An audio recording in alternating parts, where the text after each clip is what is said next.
Hi guys, Mr. Ford here again. It's been a while. I've been getting a couple of Schoology messages and emails last night and this morning about the assignments as far as this week goes compared to the first 2 weeks of the at-home learning. Yes, they are the same. So I ran into a situation where originally when we planned things that we didn't know that things were going to be optional necessarily for students. So as soon as the district sent out that message and reminder last week, there was a noticeable drop off in the activities and lessons that I planned, which some were new, which we were told that we were allowed to do. So some students took that to heart and they chose not to do things because they said it was an optional. So I just took those assignments and reposted them for this current week and most of next week. So if you didn't do them, this is giving you an opportunity to go back and experience those introductions to the different parts of electricity. If you did do them, feel free to go back and review. Or if there were little things that you didn't quite understand, send me a message and I'll get back to you either on Schoology or send you a quick little video. I've been doing that for some throughout the past few weeks. There will be additional things for you to do if you complete all those assignments. So just go into your gradebook and you'll know whether you did them or not. You have the credit. There are going to be little Schoology quizzes, probably anywhere 5 to 10 questions just on that specific content, not the whole unit. And then at the end, we're basically going to retake with some additional questions that self-assessment Schoology quiz that you did the other day, because scores were kind of like all over the place. Couple other little things on my notes here. The due dates, I do want to be flexible. Again, try and set yourself up with a schedule. The school has sent out that schedule and we're not really doing live classes as of yet. That might come within the next 2 weeks, around the 27th of April. We might be allowed to do that. More info to follow on that. I'm going to be getting some information on that today. So again, flexible due dates, try and get things done within a day or so, just so it's not students are all over the place. And then when I send out any updates or review videos, that it's still meaningful in that time frame.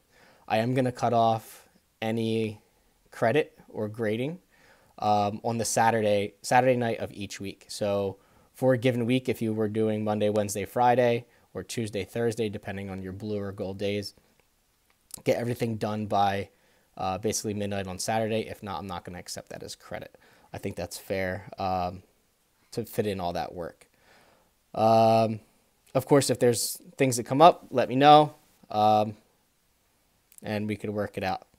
So a couple other little things. Let's see. So try and have a plan.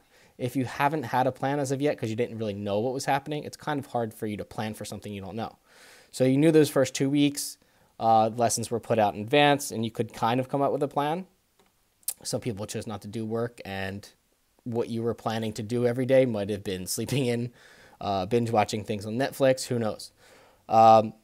So now that you know what's going to happen as far as school goes for the rest of the year, try and set a plan. Set up weekly, daily goals, both for school and your personal life. Whether it's getting outside, exercising, taking the time to watch your favorite shows. If you know where you're going to school or still making those final decisions, go on those virtual tours, talk to people virtually, of course, for now, and try and make it as normal as you possibly can. Like everybody's saying, we'll get through this, but I think it's going to be good practice for next year. So when we have all this independence now for this next month or so, it's going to pick up again in the fall with colleges. So it may not be like necessarily trapped in a house all the time, but you're going to have a lot of downtime. You'll be in classes and then you'll have that downtime in your dorm room to get work done. And unless you have a set plan every day, you may or may not enjoy that experience or get the work done in a timely fashion. So now that we have a plan and you can plan, or you know what's going to happen over the next month or so, you can plan for it and get into that regular schedule. It's even hard for me. I'm usually getting up, at 5:36 every morning. I've been struggling to get up before 7:30. It's really my kids that are waking me up. So now that we know as teachers how we can design lessons and still it's only like a week or two away where it might change a little bit again. Try and get into a schedule. That's what's been helpful for myself, my wife, and my kids, especially days that I can't get my kids outside. Parker and Kellen are 4 and 7, and being in a house or on an iPad or video game console for hours is not going to be good for them. So we're trying to set up schedules for them, for their schoolwork, getting outside, getting exercise, and as weird it is, eating. They tend to eat a lot, so they're not always asking for snacks. They have specific snack times, kind of like school would be. So I'm going to sign off for now. If you have any questions, let me know. And again, make sure you understand how the continuing of school is going to work, at least for our class. As long as you get the assignments in, most things are going to be completion only, and anything as far as assessments as of now, you're going to have multiple retakes on. So this may be a good way to kind of pad your GPA a little bit if you're borderline some grades or pluses and minuses. But see you later.